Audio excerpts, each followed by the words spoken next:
Bine ați venit, dragilor din Zodia Săgetător, oriunde v-ați afla în această lume. Sunt încântată ca de fiecare dată să fim din nou împreună la o nouă lectură pentru perioada cuprinsă între 15 până pe 21 iunie. Așa că, dragilor, toți cei care aveți nu doar soarele, ci și luna, Venus sau poate ascendentul în Zodia Săgetător, atunci această lectură este de asemenea și pentru voi. Desigur, nu uitați, este totuși o lectură general colectivă, așa că vă rog să luați decât ceea ce va rezona cu voi.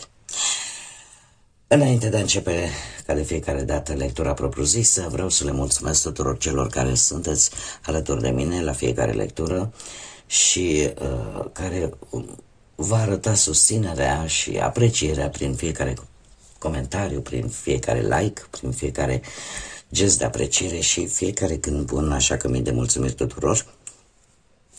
Cum de asemenea,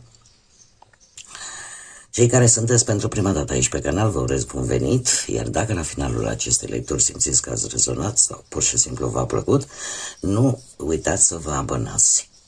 În afara faptului că este gratuit, nu veți pierde niciuna dintre lecturile mele. Și acum, dragilor, haideți să vedem care este energia voastră pentru această nouă săptămână de iunie. Să vedem. Să vedem acum ce pune lucrurile în mișcare pentru dragii mei din Săgetător, care este planeta care pune în mișcare această energie. Perioada 15-21 iunie. Ce pune în mișcare energia Săgetătorului?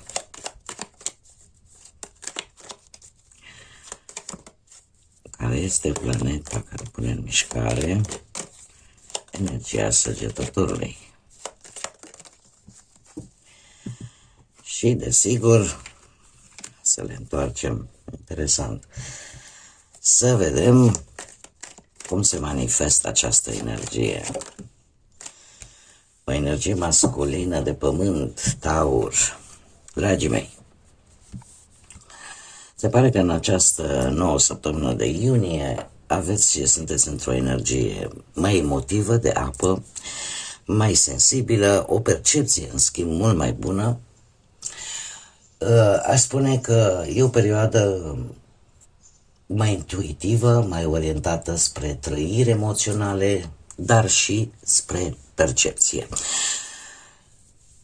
Ce anume va pune aceste lucruri în mișcare, această energie? Apare posibil oricineva din familie, ori o energie feminină. Luna, în această situație, ne vorbește de un anumit instinct, un anumit tipar, poate din trecut,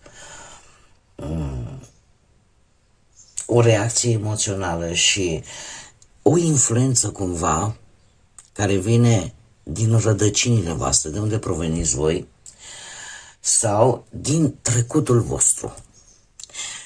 Acum, cum se manifestă această energie? Care ar fi comportamentul, stilul și forma, la modul concret, în care voi veți manifesta această energie?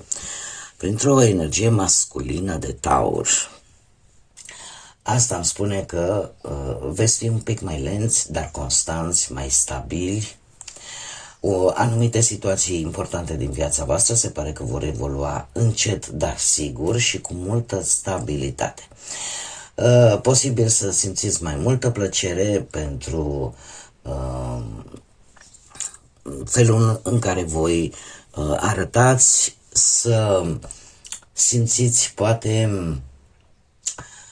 cum să spun eu, o nevoie pentru lucrurile concrete, dar în același timp și o tendință în a păstra și a proteja ceea ce ai deja, ceea ce ai obținut până acum. Sunteți puși pe fapte mari, vreți să cum să spun eu, mai ales dacă aveți vreun proiect important în minte, nu vă veți lăsa, veți depune efortul necesar, chiar dacă progresul, să zicem, este destul de lent.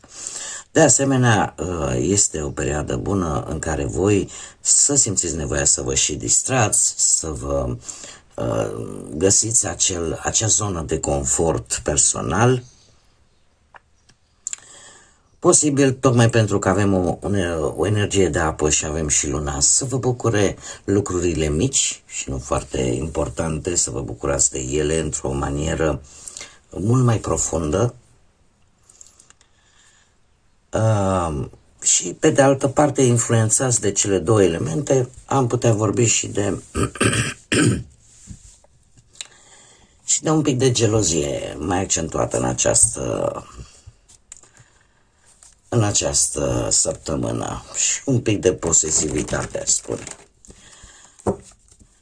Haideți să vedem acum ce ne spune și tarotul, ce vine pentru dragii mei din Săgetător în perioada 15-21 iunie.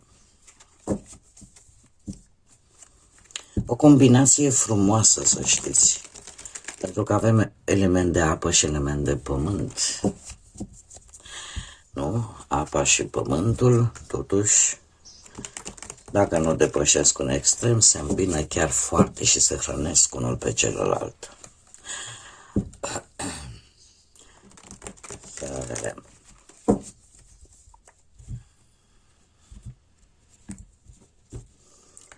Îmi cer scuze pentru voi, dragilor, pentru lipsa mea. 2 zile nu erau prevăzute, dar cei care deja sunteți abonați știți că și când se întâmplă nu e cu voia mea și la mine mai apar situații neprevăzute pe care trebuie să mi le rezolv. Așa că, oricum, eu vă mulțumesc că ați avut răbdare. Erau ultimele 4 zodii care n-am apucat să fac lecturile și mai apar câte o nefăcută de asta. Așa că mulțumesc pentru înțelegere. Acum, haideți să vedem, pe partea muncii avem un 8 de spade, o regină de spade, pe partea bănuților, 6 de monede la relație și justiția la cei singuri. Aici avem surpriza săptămânii.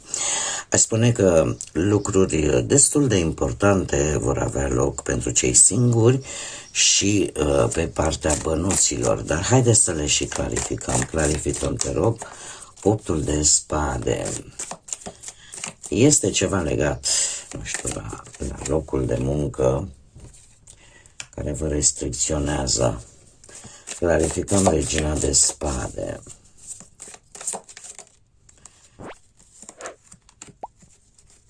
Clarificăm 6 de monede.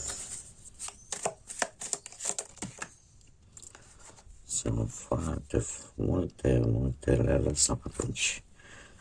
Ne vedem. Justiția, te rog. Clarificăm justiția. Și clarificăm surpriza săptămânii. Ce pot să remarc, sunt destul de multe spade. Să știți că va fi o săptămână în care, din punct de vedere mental, rațional poate, sau logic, sau cel puțin acțiunea voastră, focusul, atenția voastră va fi mai mult mentală. Haideți să vedem. Deci avem un 8 de spade clarificat cu un rege de spade. Interesant, pentru că și aici avem o regină de spade pe partea banilor. Posibil să existe o conexiune. Ce îmi spune acest lucru? În această săptămână, pe plan profesional, posibil să apară un blocaj. Posibil să simțiți că parcă nu aveți nicio opțiune clară, nu vedeți așa soluțiile la o problemă profesională. Ori că vă simțiți prinși într-un loc de muncă sau într-un proiect și ezitați, nu știu, să luați o anumită decizie. Poate că se întrezărește o frică cum să spun, o anumită schimbare pentru care voi simțiți o anumită teamă. Și atunci lucrurile, să zicem așa, stagnează, pur și simplu din cauza poate a îndoielilor, apare o limitare, apare un fel de captivitate mentală, o frică, o lipsă de perspectivă, situații în care voi să vă simțiți oarecum blocați. Cine vi le-a provocat? Un rege de spade, ori o autoritate, cineva care are putere de decizie, ori poate un anumit document important, ori poate pur și simplu șeful, asociatul, colaboratorul sau vreun coleg care să aibă legătură poate cu zodiile de aer, Gemeni, Balanță, Vărsător. Ce pot eu să vă spun?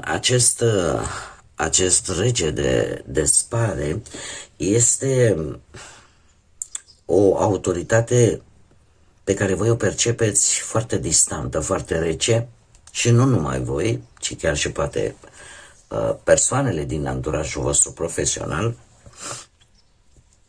Iar dacă nu vorbim neapărat de o singură persoană, putem vorbi de o instituție în sine, o conducere, cineva care poate, să zicem, să gestioneze o anumită echipă sau un anumit proiect, dar o face foarte autoritar. Și o face poate a luat o decizie, poate din punctul său de vedere strategică, bine fundamentată, ca să rezolve o problemă complexă, dar cel puțin voi o percepeți ca fiind ceva care vă va bloca.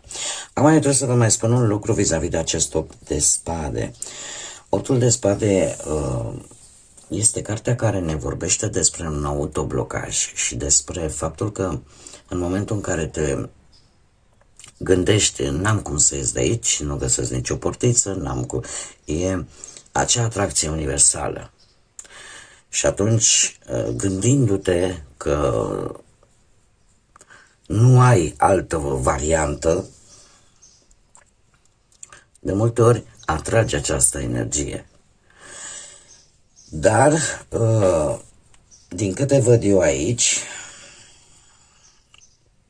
poate că unii dintre voi aveți și ascendent într-o zodie de aer, Gemeni, Balanță, Vărsător, caz în care aș spune că aici cumva se schimbă un pic situația. Pentru că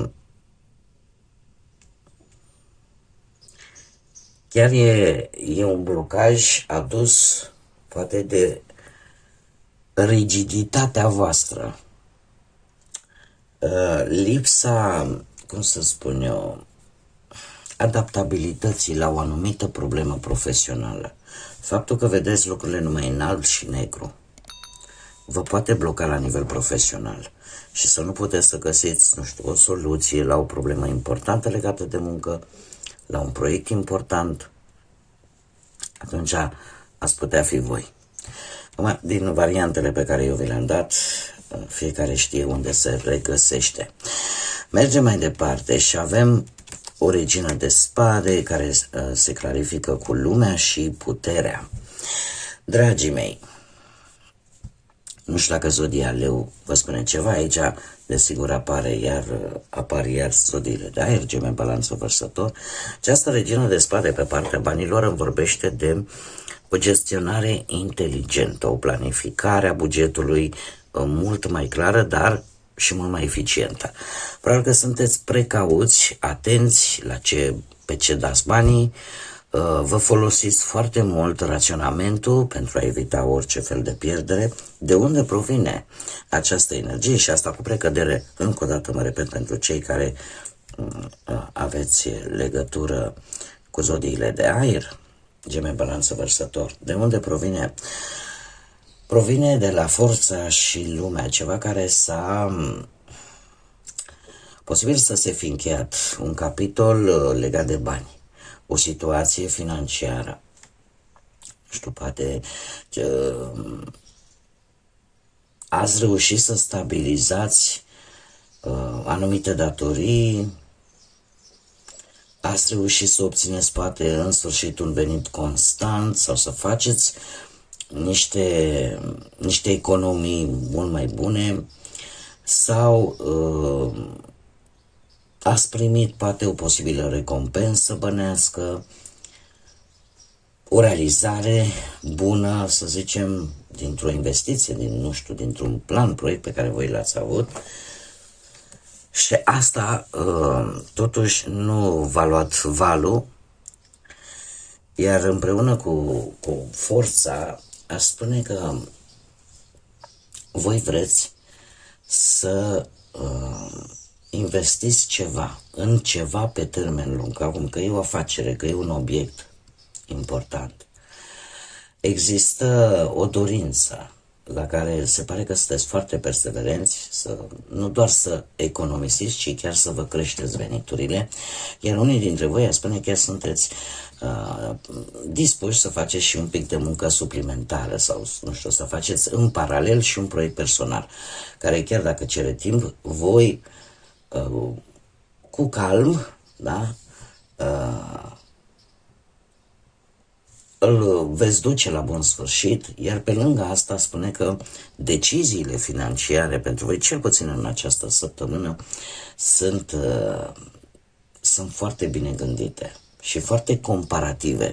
Adică și dacă veți vrea să faceți, de exemplu, o călătorie în străinătate sau să achiziționați o casă sau orice pentru ce ați economisit voi bani, veți compara întotdeauna ce opțiuni aveți, adică nu vă veți arunca așa cu capul înainte. La partea relației avem o 6 de monede. De unde provine el? De la un 4 de bâte, un 4 de spade, interesant, turnul și un 2 de bâte. Ce este foarte interesant, se repetă numerele pare.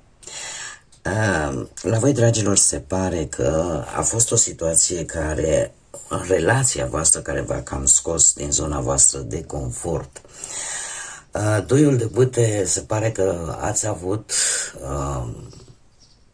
s-a analizat la un moment dat în relația voastră foarte excesiv fiecare pas al celuilalt. Iar asta a făcut ca lucrurile să creeze o anumită tensiune, iar uneori încă o dată apare această rigiditate. Nu știu dacă din partea voastră sau din partea perechii voastre. Cert este că aici cineva nu prea a lăsat de la el, să spunem așa. O perioadă în care nu ați fost spontani este, dacă mă întrebați pe mine, este exact caracteristica unui rege de spade. Cel care, chiar dacă are inteligență, chiar dacă e foarte bine structurat și, cum să spun eu, are o putere intelectuală, își dă seama de responsabilități, totuși, în relație e posibil să-i lipsească exact această spontaneitate. Lucru care a declanșat, desigur, turnul. Turnul este, cum mulți dintre voi poate știți, vorba poate ori de o revelație foarte importantă prin aflarea unui adevăr ascuns sau pur și simplu relația în situația de față, mai degrabă aș spune că a trecut printr-o criză în care v-a obligat nu doar pe voi, ci și pe partenerii voștri să schimbați modul în care voi funcționați. Probabil că s-a avut nevoie de timp, un pic de timp cu 4 de spade, sau este încă nevoie de un pic de timp, în așa fel încât să reflectați, să vă dați seama în liniște, fiecare pe partea lui, să gândiți ce a provocat această situație, chiar dacă sunt discuții care s-au amânat, discuții importante pe care voi le-ați amânat, că sunteți voi, că e perechea voastră, că sunteți amândoi, pentru că v-ați dat seama că emoțiile trebuie temperate totuși. Dar nu vorbim numai de emoții de iubire, vorbim și acele emoții în care noi răspundem foarte suntem mai iritabili, să spunem, și răspundem imediat la orice provocare. Tot emoție se numește și aia, așa că voi ați avut nevoie de un timp de pauză, după care, cu 4 de bâte, aici aș spune că relația a început să se mai stabilizeze. Ori că v-ați dat seama că de fapt aveți ceva în comun, un proiect în comun care trebuie finalizat, sau pur și simplu a apărut un sentiment de siguranță, de încredere între parteneri. Eu aș spune că undeva cineva a realizat că un confort excesiv poate să aducă o stagnare, poate să aducă o rutină și uneori uitați să mai aduceți fiecare din partea lui acea pasiune, acele surprize strict necesare pentru fiecare relație. Și acum ajungem la acest minunat 6 de monede. 6 de monede în relații ne arată totuși că încep să se facă, vor începe, dacă n-au început deja, să se facă niște gesturi de apreciere, de atenție din partea poate a partenerului, dar și din partea voastră. Această săptămână luați-o așa ca pe un început de momente frumoase împreună. Un moment în care relația se poate consolida și chiar, ce v-aș spune, puteți fi reciproc recunoscători că vă aveți poate unul pe celălalt. În altă ordine de idei, dragilor, aș mai vrea să spun un lucru la relație. Poate că unii dintre voi sunteți prea dependenți emoțional de aprobarea celuilalt și de multe ori poate puneți prea mult accent pe anumite gesturi vizibile și ignorați comunicarea, care este foarte importantă. Ea cumva este gândită, dacă stau să mă uit la cărțile care mi-au apărut aici, foarte multe spade, e ca și cum ai zice, gândesc, știu cumva ce trebuie să fac, dar rămâne la faza de gând, da? Și nu se comunică. Asta așa ca un mic aspect. În schimb, cei care sunteți singurei, voi, dragilor, aș spune aici, zodia Balanță și aici este zodia Taur, împărăteasa. Justiția în cazul vostru, de ce am spus că este important? Pentru că îmi vorbește de o gândire mult mai profundă, poate la o relație din trecut, la ce ai învățat din ea. Poate că înțelegeți în această săptămână, de fapt, ce a funcționat în relația voastră și ce nu. Poate că sunteți mult mai selectivi. De ce? Păi avem această împărăteasă. O împărăteasă care aș zice că sunteți încă în așteptare. V-ați obișnuit într-un anumit confort al vostru. Faptul că atunci când ești într-o relație și nu fiecare are anumite îndatoriri, responsabilități, și în momentul în care relația se termină din N motive, îți dai seama, ia uite, domne, sunt singură, fac ce vreau, nu mă mai întreabă nimeni, nici de stânga, nici de dreapta, pentru o perioadă cel puțin. La situația voastră, cumva voi vă simțiți bine în pielea voastră în acest moment, dar în același timp deveniți foarte selectivi. Acest lucru îl spune și împărăteasa, îl spune și justiția. Lucru care până aici poate să fie de bun augur, fiind selectiv, nu mai accepti orice personaj în viața voastră, da? Să înveți din relațiile din trecut și să vedeți pur și simplu, de ce n-a funcționat, ce nu trebuie să mai caut, nu, la o persoană. Tind să cred că v-ați dat seama că o relație nu trebuie bazată decât pe bani, de exemplu, sau pe obligații, ci pur și simplu trebuie bazat atât pe iubire cât pe respect, sinceritate și păstrarea acelui echilibru. E posibil poate ca unii dintre voi să fiți un pic prea critici, totuși este bine să realizezi acest lucru, dar în momentul în care devii selectiv, devii și prea critic cu potențialii parteneri și e posibil să evitați relațiile, culmea, din teamă de a nu repeta greșelile trecutului. Și asta, odată ce se evită acest lucru, riști să rămâi singurică singurel. Împărăteasa de asemenea ne vorbește de acest lucru. Să așteptați prea mult până găsiți persoana perfectă sau uneori pur și simplu vă implicați prea mult în viețile altora, uitând să vă bucurați de propria voastră libertate. Astea sunt lucruri de care va trebui să țineți un pic cont. Surpriza săptămânii vine cu arcanul major Moartea, zodia Scorpion, provenită dintr-un 3 de spade, din magicianul și un cavaler de cupe. Se repetă zodiile de apă, se vede legătura cu elementul apă, ca și în energia generală, și avem Rac, Pești sau Scorpion. Scorpionul e arcanul major Moartea. Ce îmi spune asta? Dragii mei, la voi e posibil ca ceva să împiedice cumva desfășurarea naturală a unei anumite situații. E ceva care vă înfrânează, e ceva care parcă vă consumă.